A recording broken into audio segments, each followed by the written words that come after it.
Kejaksaan Negeri Sleman memfasilitasi restoratif justice dalam kasus yang menimpa seorang suami bernama Hogi Minaya. Hogi sebelum ini ditetapkan sebagai tersangka kecelakaan lalu lintas, padahal ia berniat membela istrinya yang menjadi korban jambret. Kejaksaan Negeri Sleman melepas alat GPS yang terpasang di kaki Hogi Minaya. Hogi dijadikan tersangka oleh polisi usai terlibat kecelakaan dan menewaskan 2 orang yang menjambret tas istrinya pada April 2025 lalu. Dengan dilepasnya gelang GPS di kaki, Hogi sudah tidak lagi jadi tahanan kota. Dalam perkara ini, Kejaksaan Negeri Sleman memfasilitasi pertemuan untuk restoratif justice. Pertemuan antara pihak keluarga pelaku dan korban sudah dilakukan dan merupakan tahap awal dari rangkaian upaya perdamaian kedua belah pihak. Jadi untuk prosesnya masih berjalan ini. Berjalan dalam pengertian kan yang penting kami tadi sudah mengundang para pihak. Mereka sepakat untuk diselesaikan menggunakan restoratif justice. Kedua belah pihak sepakat.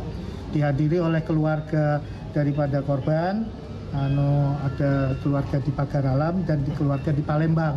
Gitu.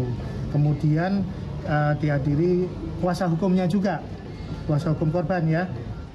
Hogi Minaya mengaku lega karena kasusnya mulai menemui jalan keluar melalui restoratif justice. Alhamdulillah, mulai agak beda mas, namanya restoratif justice seperti ini. Artinya saat kejadian memang benar-benar nggak menyangka ya mas? Nggak menyangka mas.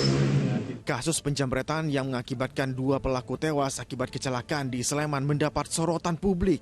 Suami dari korban penjambretan dijadikan tersangka kecelakaan lalu lintas yang menyebabkan 2 orang pelakunya meninggal dunia. Kapolri juga menaruh perhatian dari kasus ini dan berharap bisa segera diselesaikan.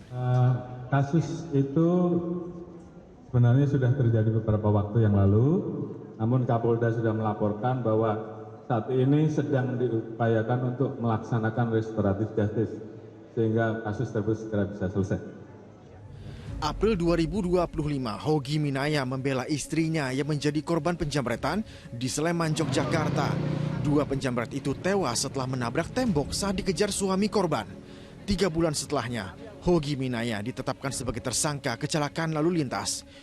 Upaya perdamaian yang diinisiasi polisi gagal setelah keluarga pelaku jambret menolak berdamai. Hingga akhirnya kasus kecelakaan lalu lintas yang mengakibatkan meninggalnya penjambret diserahkan ke kejaksaan. Tim Liputan MTech Media melaporkan.